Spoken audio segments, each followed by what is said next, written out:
Morning class 12। बच्चों, सांस्कृतिक परिवर्तन के अंतर्गत अभी तक आपने पढ़ा 19वीं शताब्दी के समाज सुधार आंदोलन।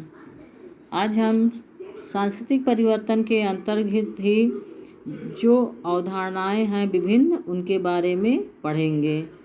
तो सांस्कृतिक परिवर्तन के अंतर्गत संस्कृतिकरण, आधुनिकीकरण, पंथ निरपेक्षीकरण और पश्चिमीकरण की अवधारणाएं, ये 4 अवधारणाएं हैं जिनके बारे में हम आपको बताएंगे।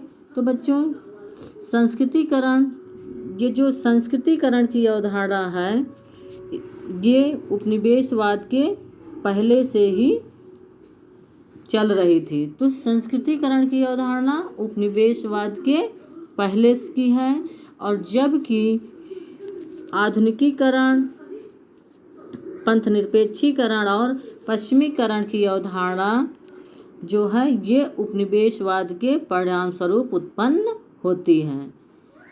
अर्थात आधुनिकीकरण, पंथ निरपेक्षीकरण और पश्चिमीकरण की अवधारणा उपनिवेशवाद की ही देन है।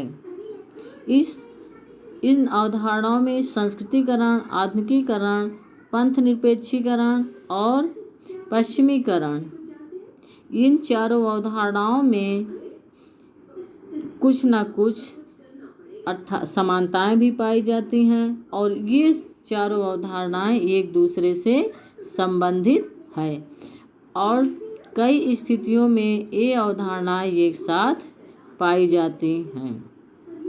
क्योंकि एक व्यक्ति एक जगह पर आधुनिक होता है तो दूसरी भिन्न स्थिति में वो पारंपरिक भी होता है। एक व्यक्ति आधुनिक है तो दूसरी स्थिति में वो पारंपरिक भी होता है। कहने का मतलब, जो व्यक्ति एक स्थान पर है वो आधुनिक है, आधुनिक भी हो सकता है, मॉडर्न है। वही जो दूसरी स्थिति में, दूसरे स्थान पर, भिन्न परिस्थिति में वह अपने पारंपरिक जो उसकी प्रथाएं, परंपराएं हैं, उनके अनुसार भी रहता है। तो इस प्रकार ये चारों अवधारणाएं एक दूसरे से संबंधित हैं। उपनिवेशवाद, अपने भारतीय समाज के अंतर्गत उपनिवेशवाद पढ़ा। अब इसमें भी उपनिवेश के वाद के दौरान आपने उसमें पढ़ा था कि अंग्रेजी शिक्षा के द्वारा एक नए मध्यम वर्ग का उदय होता है। तो बच्चों, यहाँ देखिए, उपनिवेशवाद के कारण एक नए मध्यम वर्ग का जन्म होता है। अंग्रेजी भाषा में कुशल नए मध्यम वर्गीय भारतीयों ने पश्चिम के अनेक दार्शनिकों के विचारों को पढ़ा, जाना और उनके उदार प्रजातंत्र की अवधारणा को वो समझे। अर्थात जो ये नया मध्यम वर्ग था, ये अंग्रेजी शिक्षा के कारण उत्पन्न होता है, और अंग्रेजी भाषा में कुशल जो मध्यम वर्ग था, जो मध्यम वर्ग के लोग अंग्रेजी भाषा में कुशल थे, अर्थात अंग्रेजी भाषा का अच्छा ज्ञान था, वह पश्चिमी देशों के विचारों, दार्शनिकों के विचारों को उन लोगों ने पढ़ा, जाना, समझा, और उनकी जो उदार प्रजातंत्र थी, उनकी अवधारणाओं को वो लोग पढ़े। तो इन भारतीयों ने भारत को उदारता और प्रगतिशीलता के रास्ते पर लाने का सपना देखा। तो जो ये नया मध्यम वर्गीय था, ये क्या किया, जब पश्चिमी देशों के विचारकों के विचार पढ़े तो इन्होंने भारत को भी उदारता और प्रगतिशील आगे बढ़ाने के लिए भारत का एक सपना देखने लगे। लेकिन औपनिवेशिक शासन से भारतीय स्वाभिमान को चोट लगी, तो इन मध्यम वर्गीय भारतीयों ने पारंपरिक ज्ञान और मेधा का गर्व जताया। तो देखिए सब बच्चों, औपनिवेशिक शासन में आपने पढ़ा कि भारत को तरह तरह के कष्ट झेलने पड़े, क्योंकि जो भी नीतियां थी, जो भी शासन था, वो सब अंग्रेजों के हित में था। भारत के हित में कोई भी नियम, कोई भी कानून नहीं था, जिससे भारतीयों के सम्मान को काफ़ी आघात पहुंचा। फिर भी इन मध्यम वर्गीयों ने अपने पारंपरिक ज्ञान और मेधा पर अपने आप को इन्होंने गर्व जताया। अपने पर इसको आप गर्व जताया। 19वीं शताब्दी के समाज सुधार आंदोलन में आपने ये चीज़ें देखी भी। अब आगे इसी में देखिए, भारत की जो संरचनात्मक और सांस्कृतिक विविधता स्वतः प्रमाणित है। यह विविधता उन विभिन्न तरीकों को आकार देती है जिसमें आधुनिकता, पश्चिमीकरण, संस्कृतिकरण, पंथ निरपेक्षीकरण विभिन्न समूहों के लोगों को अलग प्रभावित करते हैं या नहीं प्रभावित करते हैं। आगे देखिए, चित्र में देखिए आधुनिकता और परंपरा का मिश्रण। तो साड़ी में भी देखिए किस तरह के पहनावा है, और ये पहनावा ही आधुनिकता और परंपरा दोनों का मिला जुला रूप है। तो बच्चों, अब हम यहाँ संस्कृतिकरण की अवधारणा को शुरू करते हैं। ये देखिए परंपरा और आधुनिकता का मिश्रण। अब हम यहाँ संस्कृतिकरण की अवधारणा की शुरुआत करते हैं। तो संस्कृतिकरण यह अवधारणा उपनिवेशवाद के पहले से ही चल रही थी और यह विभिन्न रूपों में जारी थी। अब हम देखिए संस्कृतिकरण की जो प्रक्रिया है, संस्कृतिकरण यह उपनिवेशवाद के पहले की प्रक्रिया है और संस्कृतिकरण शब्द की उत्पत्ति एम.एन. श्रीनिवास ने की है। ये जो संस्कृतिकरण की अवधारणा है बच्चों, इसको एम.एन. श्रीनिवास ने दी है। तो अब यहाँ देखिए संस्कृतिकरण वह प्रक्रिया है जिसमें निम्न जाति या जनजाति या अन्य समूह उच्च जातियों विशेषकर दुष्ट जातियों की जीवन पद्धति, अनुष्ठान, मूल्य, आदर्श, विचारधाराओं का अनुकरण करते हैं। तो बच्चों, ये जो संस्कृतिकरण शब्द है इसको एम.एन. श्रीनिवास ने सर्वप्रथम दिया और संस्कृतिकरण का तात्पर्य कोई निम्न जाति या जनजाति या अन्य समूह उच्च जातियों विशेषकर दुष्ट जातियों से मतलब यहाँ ब्राह्मणों से है। तो जब दुष्ट जातियों की जीवन पद्धति, मूल्य, अनुष्ठान, आदर्श, नियमों का अनुकरण करते हैं मतलब अपनाता है। कोई निम्न जाति है जो उच्च जातियों के रहन सहन, विचारों, परंपराओं, मूल्यों को अपनाता है, तो उसे ही हम संस्कृतिकरण कहते हैं। आगे देखिए बच्चों,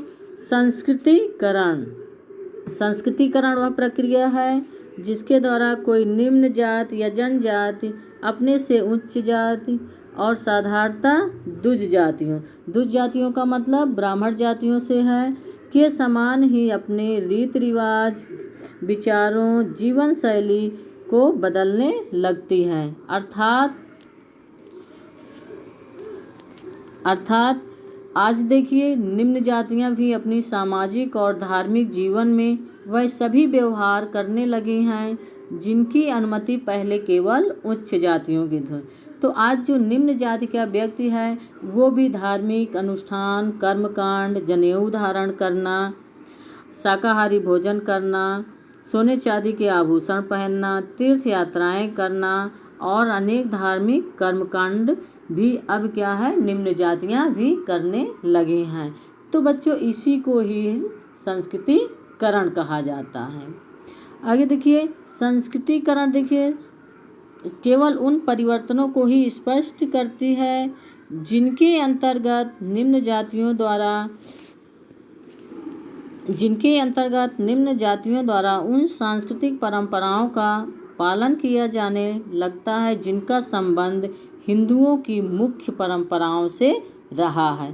कहने का तात्पर्य कि निम्न जातियों द्वारा भी उन्हीं सांस्कृतिक परंपराओं का पालन किया जाने लगता है, उन्हीं सांस्कृतिक परंपराओं को मानने लगते हैं जिनका संबंध हिंदुओं की मुख्य परंपरा से रहा। जैसे देखिए पाप, पुण्य, कर्म संबंधी विश्वास, संस्कारों की पूर्ति, त्योहारों को मनाने के तरीके कुछ ऐसी सांस्कृतिक विशेषताएं हैं जिनका संबंध हिंदुओं की बृहद परंपराओं से है। जब निम्न सामाजिक स्थिति वाले किसी भी जाति के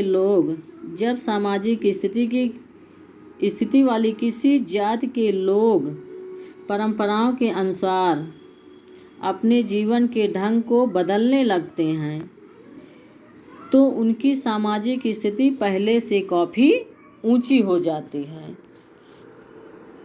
कहने का तात्पर्य कि जब कोई निम्न जाति का व्यक्ति है, वह हिंदुओं की जो मुख्य परंपरा रही है, जैसे पाप पुण्य में विश्वास से मुख्य परंपरा रही हिंदुओं को, कर्म संबंधों में विश्वास, संस्कारों की पूर्ति, मोक्ष जीवन का अंतिम लक्ष्य, तो ये त्योहारों को मनाने के तरीके, ऐसी जो सांस्कृतिक विशेषताएं हैं, इनका संबंध हिंदुओं की बृहद परंपरा से है। बृहद का मतलब बड़ा, जो दूर दूर तक अनेक क्षेत्रों में मनाई जाती है, और एक लघु परंपरा होती है जो एक छोटे से गांव या एक सीमित क्षेत्र में मनाया जाता है। तो जब निम्न सामाजिक स्थिति वाले किसी जाति के लोग, कोई भी व्यक्ति इन परंपराओं के अनुसार अपने जीवन के ढंग को बदलता है, उसमें अपने जीवन में परिवर्तन लाता है, तो उसकी भी सामाजिक स्थिति, राजनैतिक स्थिति, सब में परिवर्तन आता है। कहने का तात्पर्य उसकी भी सामाजिक स्थिति पहले से ऊंची हो जाती है। सांस्कृतिक विशेषताओं में होने वाले इन्हीं परिवर्तनों की प्रक्रिया का नाम ही संस्कृतिकरण है। आगे देखिए, श्रीनिवास कह रहे हैं कि बाद में ये सांस्कृतिकरण की प्रक्रिया में संशोधन करते हुए लिखा है कि संस्कृतिकरण का तात्पर्य किसी निम्न जाति द्वारा अपने क्षेत्र की प्रभु जाति की सांस्कृतिक विशेषताओं का अनुकरण करना। तो देखिए बच्चों, प्रभु जाति क्या है? तो प्रभु जाति से तात्पर्य इनका कि ब्राह्मण या द्विज जाति, प्रभु जाति को इंग्लिश में डोमिनेंट कास्ट कहा जाता है।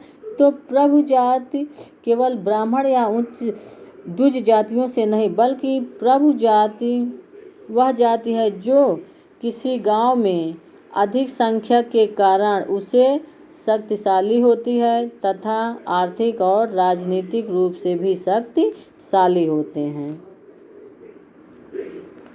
तो प्रभु जाति कोई भी वह जाति है जो गांव में संख्या में सबसे ज़्यादा हो, मतलब यहाँ वो उच्च जाति नहीं, बल्कि कोई भी जाति का व्यक्ति हो जो गांव में या किसी क्षेत्र में संख्या में सबसे अधिक होने के कारण उनकी वो संख्या में ज़्यादा है तो वो शक्तिशाली होता है तथा आर्थिक और राजनीतिक रूप से भी वो शक्तिशाली होता है। जैसे उदाहरण के रूप में भारत के विभिन्न क्षेत्रों में अहीर, जाट, गुर्जर, परिहार, कुर्मी, रेड्डी, ये सभी जातियां आज अपनी स्थिति में काफ़ी ऊंची हैं।